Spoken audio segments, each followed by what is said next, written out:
ఒక గ్రంథము సత్యవేద గ్రంథంగా పిలువబడాలంటే ఆ గ్రంథానికి ఎటువంటి లక్షణాలు ఉండాలి?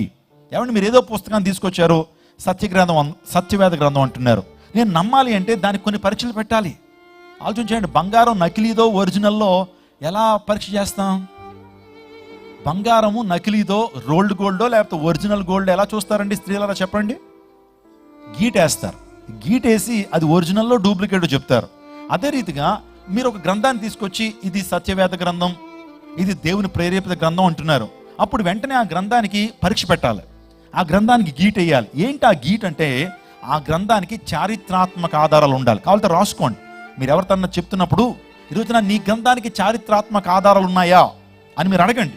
అప్పుడు ఆ చారిత్రాత్మక ఆధారాలు ఆ గ్రంథానికి ఉంటే అది సత్యవేద గ్రంథము, అది దేవుని ప్రేరేపిత గ్రంథం అని అప్పుడు తెలుసుకోవాలి. ఒక గ్రంథము సత్యవేద గ్రంథంగా పిలువబడాలంటే, అది దేవుని ప్రేరేపిత గ్రంథంగా పిలువబడాలంటే ఆ గ్రంథానికి చారిత్రాత్మక ఆధారాలు ఉండాలి. మీరు చూస్తున్నారు చారిత్రాత్మక, దానిలో చారిత్రాత్మక చరిత్ర దాన్ని ఒప్పుకోవాలి. యేసు ప్రభు వారు ఈ లోకంలో ఉన్నారా లేదా? యేసుక్రీస్తు ప్రభు వారికి చరిత్ర ఉందా లేదా? చరిత్రలో యేసుక్రీస్తు ప్రభు గురించి మాట్లాడరా? ఒక మంచి ఆధారం ఏంటంటే మనం వేస్తున్న డేటే ఒక ఆధారం.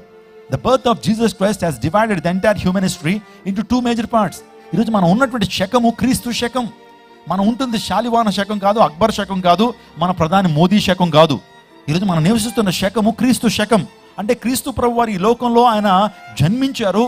ఆయన 33 సంవత్సరాలు ఈ లోకంలో జీవించి అనేకమంది స్వస్థపరిచి మనందరి కొరకు తన అమూల్యమైన రక్తాన్ని కార్చి 3వ రోజున తిరిగి లేచి పరలోక రాజ్యానికి ఆరోహణమయ్యాడు. ఇది జగమెరిగిన వాస్తవము. ఈ ప్రపంచంలో దేవుళ్ళుగా పిలువబడుతున్నటువంటి వారికి చారిత్రాత్మక ఆధారాలు లేవు. ఒక గ్రంథానికి చారిత్రాత్మక ఆధారాలు ఉన్నప్పుడే అది సత్యవేద గ్రంథంగా పిలువబడుతుంది.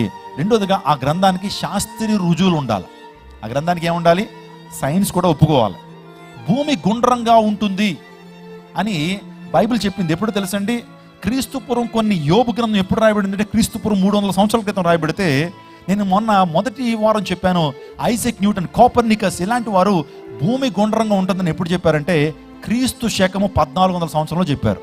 అంటే బైబిల్ ఎప్పుడు చెప్పింది అంటే క్రీస్తు పూర్వం, వారు చెప్పక ముందు 4000 సంవత్సరాల క్రితం బైబిల్ చెప్పింది భూగోళం గురించి, భూమి గుండ్రంగా ఉంటుందని చెప్పారు. మీరు ఆలోచించండి, ఇలాగా ఈరోజు సైన్స్ బైబిల్లో చెప్పిన విషయాలన్నీ కూడా ఒప్పుకుంటుంది, సత్యమే అని బైబిల్ కూడా సైన్స్ కూడా కన్ఫర్మ్ చేస్తుంది. అంటే ఒక గ్రంథము అది సత్యవేద గ్రంథంగా పిలువబడాలంటే శాస్త్రీయ రుజువులు దానికి ఉండాలి. ఆ తర్వాత నేను చెప్పాను పురాతత్వ ఆధారాలు ఉండాలి. అంటే భూగర్భ తవ్వకాల్లో, ఎక్స్కావేషన్లో దేవుని వాక్యానికి, బైబిల్ గ్రంథానికి ఆధారాలు ఉండాలి. నేను చెప్పాను ఇందాక కుమ్రాన్ గుహల గురించి చెప్పాను. దేవుని వాక్యానికి ఈ రోజున వ్రాతప్రతులు అవైలబుల్గా ఉన్నాయి. ఇవి కల్పిత గ్రంథం కాదు, దేవుని ప్రేరిత గ్రంథం అని పురాతత్వ ఆధారాలు ఉన్నాయి. ఆ తర్వాత ప్రవచనాలు నెరవేర్పు ఉండాలి. ఏదైనా ప్రవచనం చెప్పబడితే ఆ ప్రవచనాలు నెరవేర్పు జరగాలి. యేసుక్రీస్తు ప్రభు యెషయా ప్రవచించాడు, ఇదిగో కన్యక గర్భవతి కుమారుని కనును, ఆయనకి ఇమ్మానుయేలుని పేరు పెడతారు, మనకు కుమారుడు అనుగ్రహించబడ్డాడు, ఆయన భుజముల మీద రాజ్యభారం ఉన్నది, ఆశ్చర్యకరుడు, ఆలోచనకర్త, నిత్యుడగు తండ్రి, సమాధానకర్తగా అధిపతి, అతనికి పేరు పెడతారని నిజంగా అనేక ప్రవచనాలు ఉన్నాయి. ఆ ప్రవచనాలు నెరవేర్పు చూస్తూ ఉంటాం. దానియేలు గ్రంథంలో ప్రవచనం ఉంది, రాజు నెబుకద్నెజరు కల వస్తే ఆ కలభావాన్ని దానియేలు చెప్పాడు. ఈ రోజున ప్రపంచంలో ఉన్నటువంటి రాజ్యాల యొక్క ప్రవచనాల నెరవేర్పు బైబిల్లోనే చూస్తాం. మీకు అందరికీ తెలుసు, వీలైతే వేరే టైంలో నేను దానియేలు ప్రవచనం గురించి, నెబుకద్నెజరుకు వచ్చినటువంటి ఆ ప్రవచనం, నెబుకద్నెజరుకు వచ్చిన ఆ దర్శనం, ఆ కళ, దాని యొక్క భావం ఏంటో నేను వేరే సందర్భంలో మీతో మాట్లాడతాను. బైబిల్ గ్రంథానికి ప్రవచనాలు నెరవేర్పు ఉంది. ఈరోజున బ్రహ్మంగారి కాలజ్ఞానం జరగట్లేదండి ఈ రోజున. లేకపోతే ప్రపంచంలో కొంతమంది నోస్ట్రడామస్ అనేటువంటి వ్యక్తి చెప్పినటువంటి ప్రవచనాలు కాదు జరుగుతున్నాయి. ఈ రోజున దేవుని వాక్యం చెప్తున్నటువంటి ప్రపంచంలో నెరవేర్చబడతా ఉన్నాయి. గట్టిగా చప్పలు కొడుతూ దేవుని మహిమపరచండి. దానియేలు గ్రంథంలో, ఇర్మియా గ్రంథంలో, నెహెమ్యా గ్రంథంలో, ఇంకా చెప్పాలంటే ప్రవచన గ్రంథం అయినటువంటి ప్రకటన గ్రంథంలో చెప్పబడుతున్న విషయాలే నెరవేర్చబడతా ఉన్నాయి. ఇంటర్నెట్ గురించి బైబిల్లో ఉంది. ఆ తర్వాత కార్ల గురించి, ఈ రోజున మిజైల్స్ కనబడతా ఉన్నాయి. వాటన్నిటి గురించి దేవుని వాక్యంలో ప్రవచనాలు ఉన్నాయి. అంత్య దినాల గురించిన ప్రవచనాలు దేవుని వాక్యంలో ఉన్నాయి. విచిత్రమైన రోగాలు వస్తాయని దేవుని లేఖనాల్లో ఉన్నాయి. విచిత్రమైన రోగాలు వస్తూ ఉన్నాయి. రోగాల పాత్ర కృంభరించబడుతుంది. నోవహు లాంటి దినాలు మరలా పునరావృతం అవుతాయి. సొదొమ గొమొర్రా లాంటి దినాలు మరలా పునరావృతం అవుతాయి దేవుని రాకడి దినాల్లో. అంటే ఆ రాకడికి సంబంధించిన అనేకన్ని నెరవేర్చబడతా ఉన్నాయి. యేసుక్రీస్తు ప్రభు రాకడి దినాల్లో భూకంపాలు కలుగుతాయి, కరువులు సంభవిస్తాయి, అనేకుల్లో ప్రేమ చల్లారిపోద్ది అని చాలా విషయాలు చెప్పబడితే అవే కదా నెరవేర్చబడతా ఉన్నాయి. అంటే మీరు ఆలోచన చేయండి, దేవుని వాక్యంలో ఉండే ప్రవచనాల నెరవేర్పు జరుగుతూ ఉంది. ఆ తర్వాత ప్రత్యక్ష సాక్షుల యొక్క సమాచారం కూడా అవసరం. నిజంగా ప్రత్యక్ష సాక్షులు చూడాలా. ప్రపంచవ్యాప్తంగా యేసుక్రీస్తు ప్రభువుని చూచినటువంటి వారు, యేసుక్రీస్తు ప్రభు ఉండేటువంటి కాలంలో కొంతమంది చరిత్రకారులు ఉన్నారు. వారిలో ప్రధానంగా చెప్పాలంటే ఫ్లావియస్ జోసిఫస్ అనేటువంటి ఒక చరిత్రకారుడు ఉన్నాడు. యాంటిక్విటీస్ ఆఫ్ ద జ్యూస్ అనేటువంటి ఒక పుస్తకాన్ని రాశాడు, ప్రపంచానికి తెలియజేశాడు. యేసుక్రీస్తు ప్రభు సమకాలికుడు, ఆ తర్వాత ప్లినీ ది యంగర్ అనేటువంటి వ్యక్తి, సుటోనియస్ అనేటువంటి వ్యక్తులు వారు ప్రత్యక్షంగా చూసి వారి గ్రంథాల్లో రాశారు. బైబిల్ గ్రంథం గురించి, యేసు ప్రభు గురించి, ఆయన శిష్యుల గురించి రాసుకుంటూ వచ్చారు.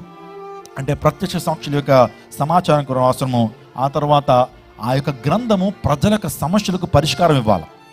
సమస్యలు ఉంటాయి, ప్రజలకి సమస్యలకు పరిష్కారం ఇవ్వాలి. దేవుని వాక్యం మాత్రమే ప్రజల యొక్క సమస్యలకు పరిష్కారం ఇస్తుంది. ఈరోజు దేవుని వాక్యాన్ని వింటే ఈ రోజున త్రాగుబోతు నీతిమంతుడిగా మార్చబడుతున్నాడు. ఆ తర్వాత అక్రమస్తుడు నీతిమంతుడిగా మార్చబడుతున్నాడు. భయంకరమైన నక్సలైట్లు, టెర్రరిస్టులు నీతిమంతులుగా మార్చబడుతున్నారు. భయంకరమైనటువంటి క్షుద్ర పూజలు చేసేటువంటి వారు దేవుని వాక్యాన్ని విని వారి జీవితాలు మార్చుకుంటా ఉన్నారంటే ఆ గ్రంథము మన జీవితాల్లో ప్రజల యొక్క సమస్యలకు పరిష్కారం ఇవ్వాలి. ఏడోదిగా ఆ గ్రంథానికి దైవిక అధికారం ఉండాలా. డివైన్ అథారిటీ ఉండాలా. దైవిక అధికారం ఉండాలి. ప్రతి వాడు పై అధికారికి లోబడి ఉండవలను.